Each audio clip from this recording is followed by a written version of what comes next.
Hallelujah, praise God, hallelujah. प्रभु महान परमेश्वर है। इस जो है महीना का तीसरा हफ्ता में परमेश्वर हमें प्रवेश कराया। Hallelujah, hallelujah. आए हुए सारे भाई बहनों को इस आराधना में मैं स्वागत करता हूं।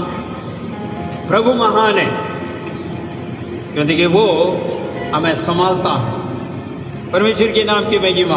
आइए हम संदेश में जाएंगे। प्रभु के नाम की महिमा। हम लगातार जो है एक वचन को लेकर चल रहे हैं। मसीह में कौन धन्य है? परमेश्वर में कौन धन्य है? धन्य कौन है? परमेश्वर में धन्य कौन है? इस विषय में हमने पहले भाग को भी देख लिया, उसके बाद दूसरे भाग को भी हमने देखा और इसके लिए हमने वचन लिया था मत्ती का अंदर 5वां अध्याय 3 से लेके 11 तक हमने मनन भी करा। आज वो तीसरी भाग में आपको लेकर आना चाहता हूं। अभी भी कई लोग का संदेह है धन्य कैसे बनना है, मगर परमेश्वर को वचन कहता है मसीह यीशु में तू धन्य है, मगर क्रिया कार्य को ऊपर ये बैठी हुई है। अपने क्रिया और कार्य कैसा है उस प्रकार जो है हम धनवान बन सकता है। हालेलुया। इसलिए इस वचन को लेकर अभी दोबारा जानना चाहते हैं हम लोग। हम मनन करेंगे। इसके लिए मैंने लिया है मत्ती 5वां अध्याय 6वां वचन। हमने उसमें आपको 5 तक हमने मनन कर चुका, अभी 6 से लेकर मैं चल रहा हूँ। 6 जो धार्मिकता के भूखे और प्यासे हैं, क्योंकि वे तृप्त किए जाएंगे। यहाँ पे कौन धन्य है उनके बारे में लिखा है। एक बार और, धन्य है वे जो धार्मिकता के भूखे, धार्मिकता का भूखा और प्यासा है, क्योंकि वे तृप्त किए जाएंगे। उसको तृप्त किया जाएगा। हेलो, आज भी विश्वासी जन अतृप्त में है, तृप्त नहीं हो पाई है। मगर परमेश्वर क्या कहता है? तू परमेश्वर में धन्य है क्योंकि तुमने परमेश्वर को ग्रहण किया, यीशु का अपना उद्धारकर्ता ग्रहण किया और तू धन्य है। मगर फिर भी यहां पर वचन क्या कहता है? दोबारा, धन्य है वे जो धार्मिकता के लिए भूखा और प्यासा है, क्योंकि वे तृप्त किए जाएंगे। आज तृप्त नहीं होने का वजह को आपको ढूंढना है। किसमें आपका भूख है, किसमें आपका प्यास है? मेरे भाई मेरे बहन, सभी चाहता है सब चीजें पूर्ण होना चाहिए, भरपूर हो जाए, मगर भरपूर करने के लिए भी परमेश्वर वायदा करता है, मगर प्राप्त करने का मार्ग भी बताता है। उस मार्ग में हमको चलना है क्योंकि परमेश्वर यीशु यहाँ पारी उपदेश में इस बात को कहा है। उसके बाद आगे जाकर एक बात और कहा है 6वां अध्याय का अंदर। 6वां अध्याय का अंदर अगर आप जाओगे उसमें 33 में क्या लिखा है वो पढ़िए जरा। परंतु तुम पहले परमेश्वर के राज्य और उसकी धार्मिकता की खोज में लगे, धार्मिकता का खोज करो तो ये सब वस्तुएं तुम्हें दे दिया जाएगा। हेलो, अतृप्त को कोई मतलब ही नहीं है क्योंकि तृप्त करने के लिए परमेश्वर ने वायदा किया तो कर रहा, मगर हमको जो है उसका वचन कर आधार पर हमें खोजी बनना है और प्यासा बनना है, भूखा बनना है, पहले स्थान देना। भूखा और प्यासा का अर्थ ये है पहले स्थान। हालेलुया। सबसे पहले परमेश्वर के पहले स्थान दे हर चीजों में, क्योंकि नियम है, वो नियम दिया गया है।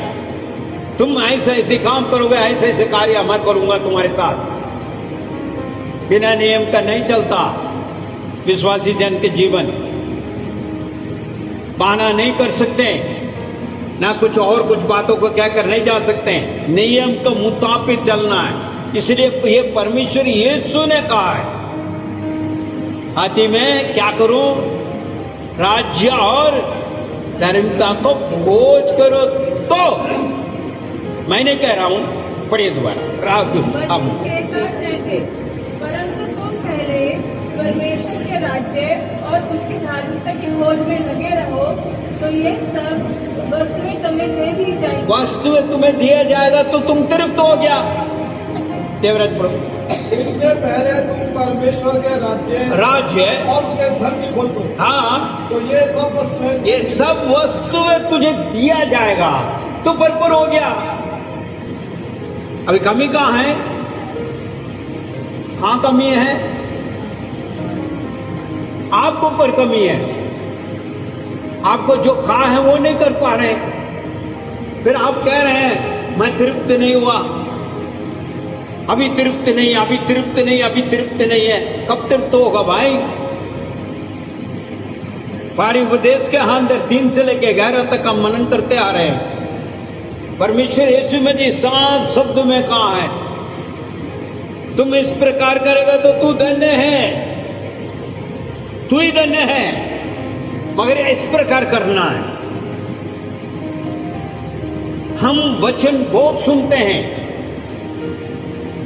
हर रविवार को सुनते हैं। इससे भी अधिक लोग क्या करते हैं, मोबाइल में सुनते हैं, टीवी में सुनते हैं, संदेश में सुनते हैं, उनसे सुनते हैं, इनसे सुनते हैं, मगर आप उसको मुख्यत्व नहीं देते हैं। चाहे जिस दास से भी सुन ले, वही बाइबल है, वही वचन है। हो सकता दासों का नाम दूसरा हो, संगति दूसरा हो, कलीसिया दूसरा हो, हर चीज दूसरा हो, मगर वचन किसका है? परमेश्वर का। किसने कहा है बाणी उपदेश? यीशु ने कहा। वही यीशु कहता तू धन्य है, कैसे इस प्रकार करेगा तो धन्य है तुम।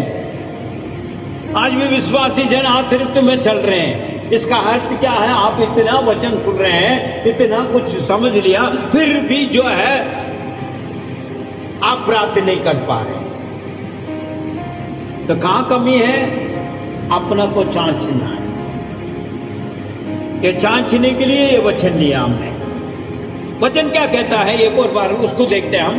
पत्रुस कलीसिया के लिए लिखता है, उसका पत्रुस कहते हैं, देखिए दूसरा पत्रुस उसका पहला अध्याय 19 वचन में क्या कहता है, देखिए जरा। दूसरा पत्र इस पहले का 19, अतः नबियों का जो वचन हमारे पास है वे और क्या कहता है? हमारे पास वचन है, वे और भी अधिक प्रमाणित हुआ। वो अधिक प्रमाणित होने वाला वचन हमारे पास है। इस पर ध्यान देकर इसमें ध्यान दे के तुम अच्छा करोगे, तो अच्छा करोगे। मानो कि ये अंधेरे में चमकता कि अंधेरे में चमकता हुआ एक दीपक है, एक दीपक है, जो उस समय तक चमकता है, जो उस समय तक चमकता है, जब तक खौ न फटे, जब तक खौ न फटे, खाना और तुम्हारे हृदय में भोर का तारे उदय न हो। भोर का तारा उदय ना हो। हेलो, किधर है आप लोग? वचन तो बहुत सुनते हैं हम, हर रविवार सुनते हैं, हर दिन सुनते हैं, हर बार पढ़ रहे हैं, मगर हम कहां हैं? इसलिए पत्रुस इस प्रकार कह रहा है, तेरे पास है, हमारे पास है भाई, हम धन्य लोग हैं, मगर हम उस अनुसार नहीं कर पा रहे हैं, नहीं चल पा रहे हैं। इसीलिए पत्रुस यहां सभा का लिख रहा है, पढ़िए दोबारा ये दूसरा पत्रुस दूसरा पत्र 1:19। अतः नबियों का जो वचन, नबियों का वो वचन जो हमारे पास है, वह और भी अधिक प्रमाणित हुआ। वो अधिक प्रमाणित हुआ है। इस पर ध्यान देकर, इसमें ध्यान दे के अच्छा करोगे तो अच्छा करोगे। देखिए यहाँ पर क्या कहते हैं, ध्यान दे के और उस प्रकार अच्छा करोगे, मानो कि यह मानो कि तो अंधेरे में एक दीपक है, चमकता हुआ दीपक, चमकता हुआ दीपक, जो उस समय तक चमकता है जब तक कि पौ न फटे, जब तक पौ न फटे और तुम्हारे हृदय में, तेरे हृदय में भोर का तारा उदय न हो। भोर का तारा उदय ना हो। आमीन। कौन करता है? वचन कार्य करता है। इसलिए पहले स्थान परमेश्वर को देना है। हम वो नहीं देते हैं, उसे तो आखिरी रखते हैं, पहले अपने ही देखते हैं, तो फिर आपको कहां तृप्त होगा? वही भागे वही भागे वही भागे भागे भागे भागे संसार के पीछे भागे। फिर कहते मेरे को मिलना चाहिए। कहां से मिलेंगे? वो तो खुद कह रहे हैं तुमको मिल जाएगा, तुझे दिया जाएगा। भाई A to Z जो है आपको दिया जाएगा। आपको ज्यादा परेशानी उठाने की जरूरत नहीं है। सिर्फ आपको इसमें अच्छा देख के ज्ञान से करना है, वचनों को समझना है। वचन कर हाथ पर चले तो पवित्र आत्मा का सामर्थ्य आपके अंदर कार्य करेगा। और प्रत्येक विश्वासी का जीवन का अंदर अनुभव आना चाहिए। इस अनुभव को प्राप्त करके आगे बढ़ना है, जब आप तृप्त हो सकते हैं। दूसरी बात है, और एक आगे चलते हैं हम मत्ती का अंदर जब 5वां अध्याय 7वां वचन, मत्ती 5:7 जी, धन्य है वे जो दयावंत है, तो दयावंत है, क्योंकि उन पर दया की जाए। उनको पर दया किया जाए। देखिए यहाँ दया के बातें आ रही है। दूसरा हम बच्चों ध्यान रखें, जब परमेश्वर से अगर दया प्राप्त करना हो तो हम दयावंत होना जरूरी है। कठोरता हमारे अंदर हर प्रकार का कार्य होने से नहीं होगा। दयावंतों को पर दया किया जाता है। परमेश्वर यीशु ने कहा है तू दयावंत हो जाओ, तुम्हारे ऊपर दया किया जाएगा। यदि उसके लिए बतेरे वचन है। एक राजा ने क्या किया है, एक जो कर्जा लेने वाले व्यक्ति के ऊपर बहुत बड़ा कर्जा था, उनको बुलाया। उन्हें बुला के कहा गया, हे भाई तुम्हारा इतना कर्जा है, इतना साल हो गया तुमने चुकाया नहीं। तो राजा से उसने क्या कहा है, हे मालिक मैं बहुत तकलीफ में हूं, मुझे अवसर दिया जाए, मैं चुका दूंगा। तो उस राजा ने क्या किया, चलो कोई बात नहीं, मैं तुझे माफ किया। मगर जो है माफी प्राप्त करके जब निकल पड़ा, उससे जिसने कर्जा लिया वो उसमें मिल गया। तो उन्होंने क्या किया, जो दया प्राप्त करके जाने वाले वो कठोर बन गया, कह रहे हैं तुम अभी इसी वक्त मेरा कर्जा को चुकाओ।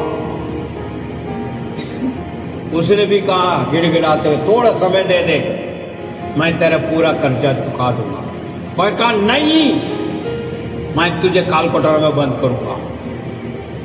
इसको सुनते राजा के पास ये संदेश पहुंचा, कह रहा राजा अभी अभी तुमने जो है क्षमा किया, इतनी बड़ी रकम, मगर उसने जाके दो उसके पास से जिसने कर्जा लिया उसको ऊपर ऐसी कठोरता किया। तो राजा ने क्या किया पता, उसको बोला उसके लेके आओ, काल कोठरी में बंद कर। ये वचन में है। तो देखिए हम भी ऐसे हैं, कठोरता हृदय। ये नहीं है लेन देन के नहीं बात कर रहा हूं, हर चीज में बात कर रहा हूं। विश्वासी जन का अंदर कठोरता हृदय नहीं होना चाहिए। दया नहीं प्राप्त कर सकेंगे हम। परमेश्वर के अनुग्रह के बिना हमारा जीवन व्यर्थ है मेरे भाई मेरे बहन। दोबारा पढ़ी भाई, मत्ती 5:7, धन्य है वे जो दयावंत है, जो दयावंत है, जो भी उन पर दया की है। उनको पर दया कहां से मिलेगा? परमेश्वर की ओर से। आज कई लोग का दया नहीं मिल पा रहा है, कारण क्या है? कठोरता, इर्दिया, मैं और मेरे कार्य मेरे हो जाए, मेरी हो जाए, मैं अच्छा हो जाऊं, सिर्फ अपनी सोच, अपने विचार। मगर परमेश्वर क्या कहता है? दयालु बनो, ताकि दया तुम प्राप्त करते जाओगे, दूसरों के ऊपर दया करोगे, तेरे ऊपर और दया प्राप्त होगा, तू धन्य है। हालेलुया। सबको पता है इस संसार में हमने 120 की बात करना नहीं है, वो भी मुश्किल है। 120 80 का कहा है बाइबल में, 90 100 भी चल जाते हैं, उसके बाद रहना तो नहीं है, जाना ही है, सभी को पता है। मगर हमको दया करने का नहीं है। कहता अभी तो टाइम है। क्या सोचते हैं? अभी टाइम है, अभी तो मैं 20 का हूं, अभी तो मैं 30 का हूं, अभी तो मैं भगवान हूं, अभी तो मेरे को ताकत है, अभी तो मेरे को नौकरी है, अभी तो मेरे पास धन है। यही विचार है। अपने हृदय को कठोर कर लेते हैं, दया नहीं कर पाते हैं। परमेश्वर ने क्या कहा? तुम जैसा अपने से प्रेम करते हो उस प्रकार दूसरे से भी प्रेम करो। आमीन। यही आज्ञा भाई, 2 आज्ञा परमेश्वर ने हमें दिया है। यीशु ने परमेश्वर से पूरे तन मन से प्रेम करो, और जैसा तुम प्रेम करते हो ऐसे दूसरे से भी प्रेम करो। यही तो है दया। हेलो, मगर नहीं हो पा रहा ना, फिर कैसे दया प्राप्त करेंगे? कैसे सफलता प्राप्त करेंगे? और सब कुछ हमें पता है, फिर भी नहीं कर रहे हैं, फिर भी नहीं हो रहे। दोबारा पढ़िए वो मत्ती 5:7, धन्य है वे जो दयावान है, क्योंकि उन पर दया की जाएगी। आगे परमेश्वर के नाम की महिमा हो। यहाँ पर दूसरा वचन एक और बात कहता है, मत्ती का 12वां अध्याय 7वां वचन। मत्ती 12 का 7वां वचन। जी, यदि तुम इसका अर्थ समझते, यदि तुम इसका अर्थ समझते, मैं दया चाहता हूँ, बलिदान नहीं, तो निर्दोष को दोषी न ठहराए। बड़ी भाई विजय, मत्ती 12 का 7, यदि तुम इसका अर्थ जानते, इसका अर्थ तो अगर तुम जानता हो तो ये है बातें मान प्रिय। दया से प्रसन्न होता हो, बलिदान से नहीं। हम सोचते हैं भैया कुछ कर लेता हूं प्रभु के लिए तो मेरा सब कुछ हो जाएगा। नहीं। हेलो मेरे भाई मेरे बहन, अनेक लोग सोचता है ठीक है मैं ऐसा कर लेता हूं, ऐसा कर लेता हूं, चर्च के लिए कर लेता हूं, उसके लिए कर लेते हैं, इसके लिए कर लेता हूं, हो जाएगा। नहीं, अर्थ समझना है, समझ कर चलना। जब भी तेरे जीवन का अंदर दया मिलेगा, तुझे भी मिलेगा, तेरे काम में भी मिलेगा, तेरी नौकरी में मिलेगा, तेरे कारोबार में मिलेगा, तेरे परिवार में मिलेगा, तेरे बच्चों में मिलेगा। हेलो, नहीं है तो कुछ ही नहीं मिलेगा। आप तृप्ति रहोगे, आप तृप्त में फिर पहुंचोगे, तृप्त तो कभी नहीं हो सकेगा। मैं नहीं कह रहा, वचन कह रहा। पढ़िए आप। यदि तुम इसका अर्थ जानते, इसका अर्थ जानते, मैं दया से प्रसन्न होता हूँ। दया से प्रसन्न होता। दया दया दया, बलिदान से नहीं। कौन कह रहा है? परमेश्वर यीशु कह रहा है, बलिदान से नहीं भाई। क्या कहता? बलिदान से नहीं, दया।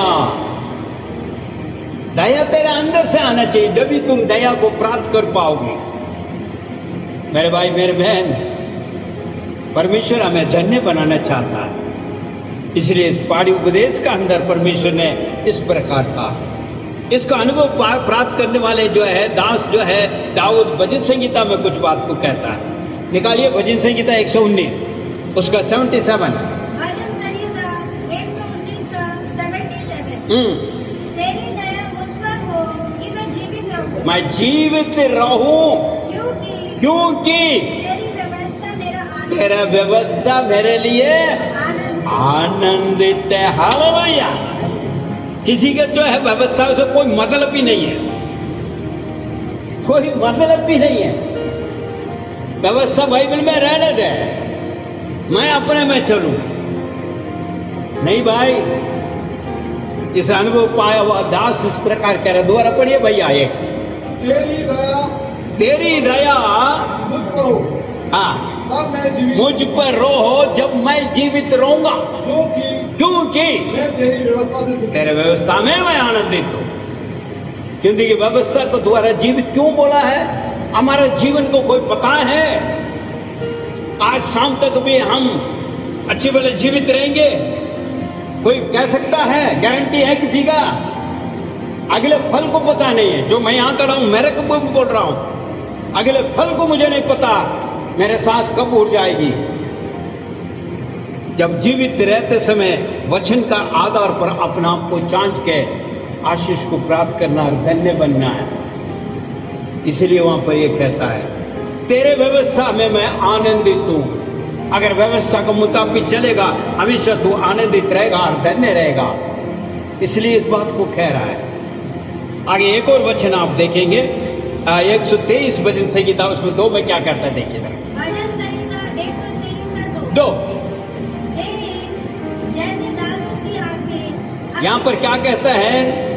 यहां पर क्या कहते हैं? किसी के दासों का आंखें अपने स्वामी के ऊपर लगा रहता है, और जैसे दासियों की आंखें, दासियों के आंखें अपने स्वामी के हाथ, अपने स्वामी के हाथों को ओर लगा रहता है, ऐसे ही हमारे आंखें हमारा परमेश्वर यहोवा के ऊपर तब तक लगी रहे तब तक वो अनुग्रह ना करे।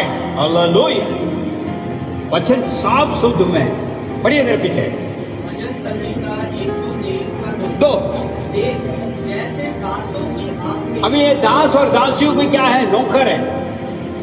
अपने स्वामी को देखते रहता, कब उसको दया मिलेगा, कब उसका हाथों से हमको जो है अनुग्रह मिलेगा, कब उसका हाथों से मेरे को कुछ मिलेगा, वो देखते रहते हैं। क्योंकि उसके द्वारा ही तो मिलना है, उसके अलावा कुछ है नहीं, इसलिए उसको तो ताकता है। इसी प्रकार हमें भी कहा गया है, हमारे यहाँ के उस महान परमेश्वर को और ऊपर रखे, जब तक उसका अनुग्रह नहीं आते, जब तक उसको और ताके। हालेलुया।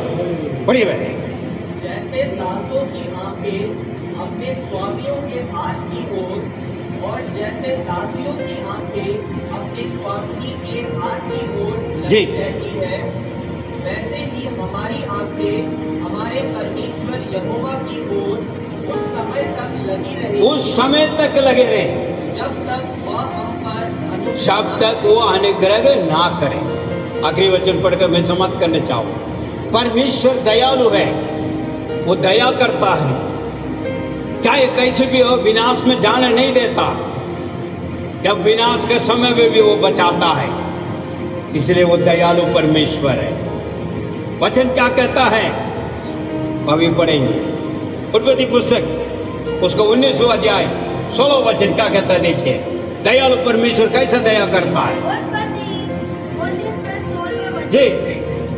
परंतु उसने संकोच किया, तब वह पुरुष उसका और उसकी पत्नी और पुत्रियों के हाथ पकड़कर उन्हें नगर के बाहर ले आए, क्योंकि यहोवा की दया उस पर थी। हमें यहाँ पर क्या कहता है, मैं आप आगे बेहतर वचन है, मैं नहीं इब्राहिम और जो है उसके साथ में जो है लोत, यहाँ आपको जरा गौर से सुनना है। उसमें एक लोत ने क्या कहा, भाई मेरे को उस जगह चाहिए, हरियाल आता वहां। इब्राहिम ने क्या कहा, ये नहीं कहा मैं ले लूंगा। उन्होंने कहा ठीक है, तो जहां चाहते हो वहां ले लो, तेरे को मैं दे दूंगा। बहुत हरियाला था, एक तरफ में सूखापन, एक तरफ हरियाला। लोत ने कहा हरियाला मुझे चाहिए, उस दे दो मुझे। इब्राहिम ने लोत को दे दिया, अब जाओ कोई बात नहीं। उसने वहां जाके फले फूले सब कुछ हुआ, और वहां का देश विनाश के कार्य बना। वचन बताते हैं, इसी में आप पढ़ के देखिए घर जाके। जब इतना विनाश कार्य हुआ, परमेश्वर के विरोध कार्य हुआ तो परमेश्वर वहां से स्वर्गदूत को भेजता, उस सारे को भस्म कर लो, लिखा है, उस पूरा खत्म करो, उसको भस्म कर लो। मगर वहां लोथ था, मगर वो सिर्फ लोथ को सिर्फ नहीं निकाल कर लेकर आया। वचन क्या कहता है, वो और उनके परिवार को लेकर कैसे लेकर आया, आंत पकड़ के। हेलो, दया देखिए कैसा है। इब्राहिम से लड़कर चला गया था वो, लालचपन था, हरियाला ढूंढा, आखिर क्या मिला, वो पूरा जो है उसने जो चुना वो पूरा जो है आग के भस्म में कर दिया, पूरा का पूरा परमेश्वर के क्रोध की वजह से।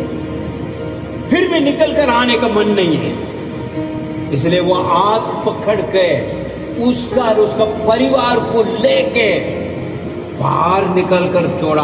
वो दयालु परमेश्वर है। पढ़िए वहां, पर वह विलंब करता रहा। विलंब करता रहा। देखिए वो आना नहीं चाहता क्योंकि उसको बहुत अच्छा लग रहा था। इस पर उन पुरुषों ने उसका और उसकी पत्नी और दोनों पत्नी बेटी सबको पकड़ के लेकर, क्योंकि यहोवा की दया उस पर थी, और उसको निकाल कर नगर के बाहर कर दिया। देखिए नगर को बाहर कर दिया, नगर को पूरा भस्म किया। जाके बाइबल पढ़ के देखिए जरा, हमारा परमेश्वर ऐसा दयालु है, हमारे ऊपर फिर भी दया करने के लिए तैयार है, मगर हम दयालु बनना है, जब ये हम धनवान बनेगा। Thank you Jesus, hallelujah.